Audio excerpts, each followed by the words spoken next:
중국 선수와 바람만 스쳐도 실격이라더니 이런 우려가 현실이 되고 있는 것 같습니다. 동계올림픽 얘기입니다. 한국의 쇼트트랙 대표 황대현과 이준서가 아까 남자 1000m 준결승을 각각 2위로 통과하고도 석연치 않은 판정으로, 말도 안 되는 판정으로 결선 진출에 실패했습니다. 황대현은 계속 선두로 경주를 마쳤지만 비디오 판독 결과 레인 변경이 늦어서 신체 접촉을 유도할 수 있다는 이유로 실격 처분을 받고 말았습니다. 2010년 밴쿠버 올림픽 때 이 종목 금메달을 땄던 이종수 KBS 해설위원은 황대현이 세계적으로 박수갈채를 받을 만한 플레이를 선보였는데 이런 판정을 이해하기 어렵다고 말했습니다. 2014년 소치 대회 여자 1000m 금메달리스트 박승희 SBS 해설위원 역시 황대현은 추월 과정에서 어떤 신체 접촉도 없었고 오히려 황대현의 왼쪽 무릎을 손으로 친 리원룽에게, 이 중국 리원룽에게 실격을 줘야 하는 상황이라면서 이런 경우는 처음 본다고 말했습니다. 이준서 선수 역시 레인 변경 반칙을 이유로 실격 판정을 받았는데요.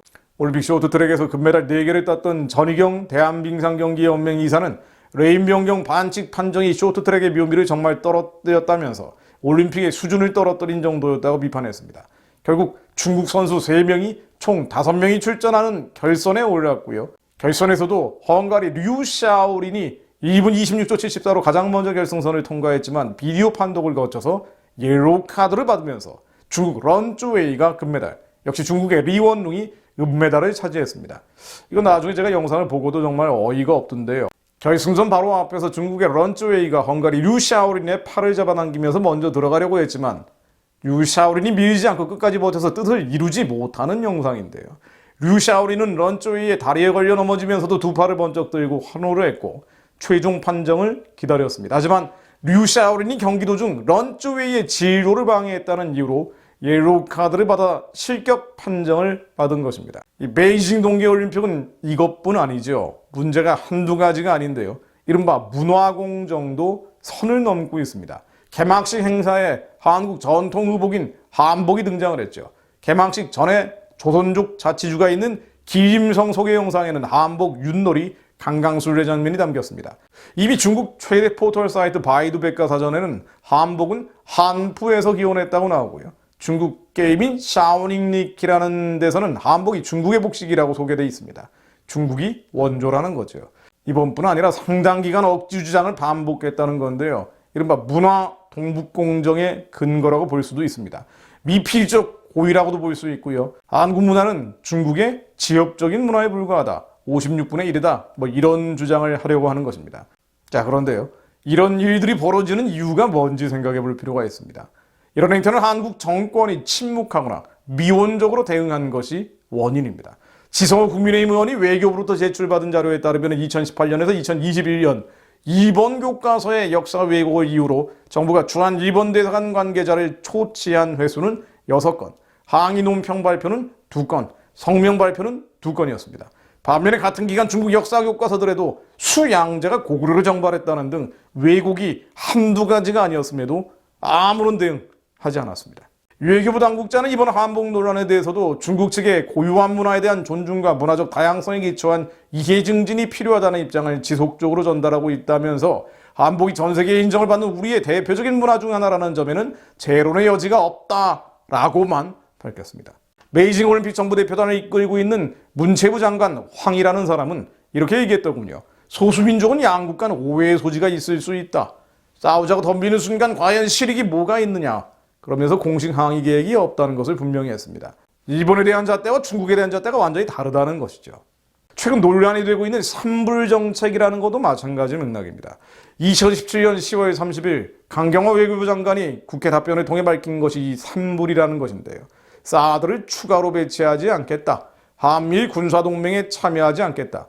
미국의 미사일 방어체제 MD에 들어가지 않겠다라고 중국에 약속을 해준 겁니다.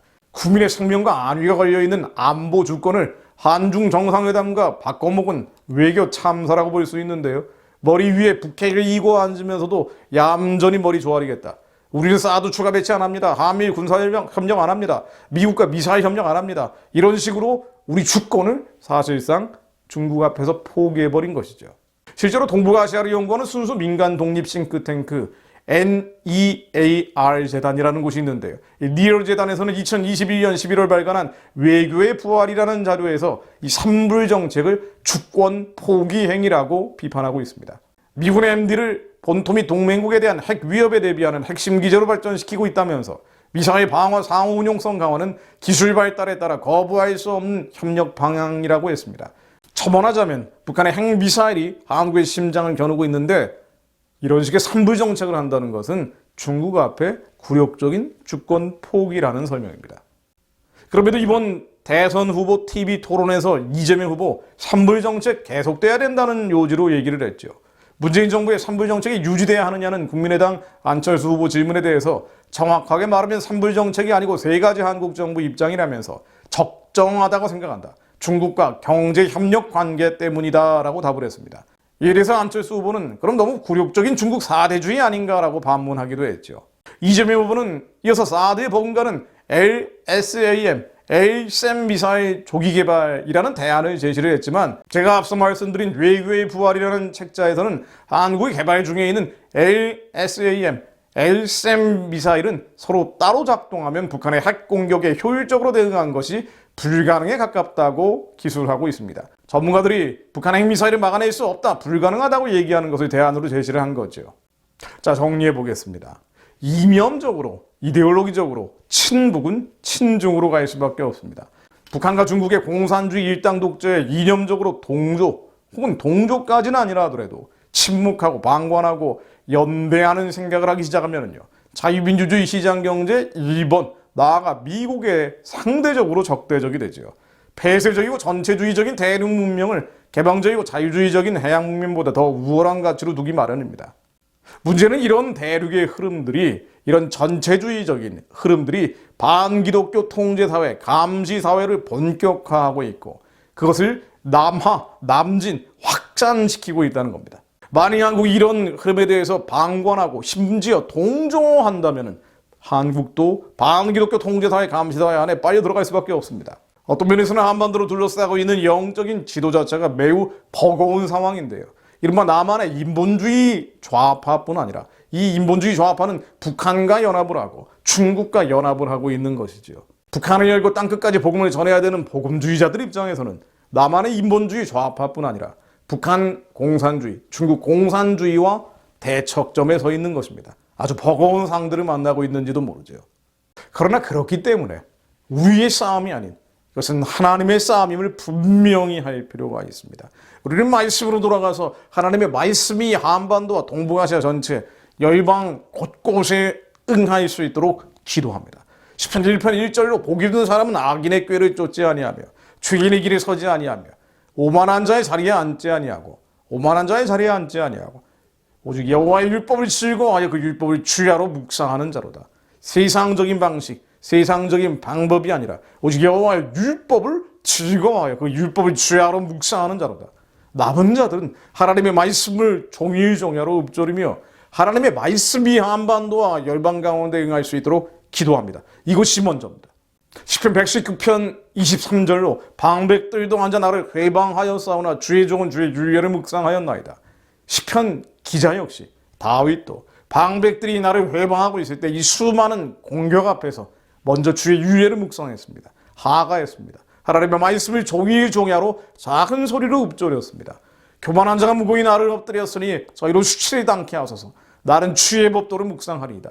그 엄청난 음해와 비방 앞에서도 하나님의 말씀을 묵상했습니다. 태초에 말씀이 계셨고 말씀이 하나님과 함께 계셨고 이 말씀이 하나님임을 믿습니다. 그가 이방시대 땅을 심판하러 임하실 것입니다. 그가 의로 세계를 심판하시며 그의 진실하심으로 백성을 심판하시리로다. 그의 진실하심으로 백성을 심판하시리로다. 그가 땅을 심판하러 임하실 것이미로다. 그가 의로 세계를 판단하시며 공평으로 그의 백성을 심판하시리로다. 하나님, 여호와를 대적하는 세력들이 산산이 무너지게 하시며 북한의 우상체제가 예수 그리스도의 이름으로 무너지게 하시고 그와 연결되어 있는 남한의 주체 사상 질서도 예수의 이름으로 깨어지게 하사 이 거룩한 흐름이 북한을 넘어 중국까지 중국의 공산 전체주의를 예수의 이름으로 무너뜨리실 것을 믿습니다.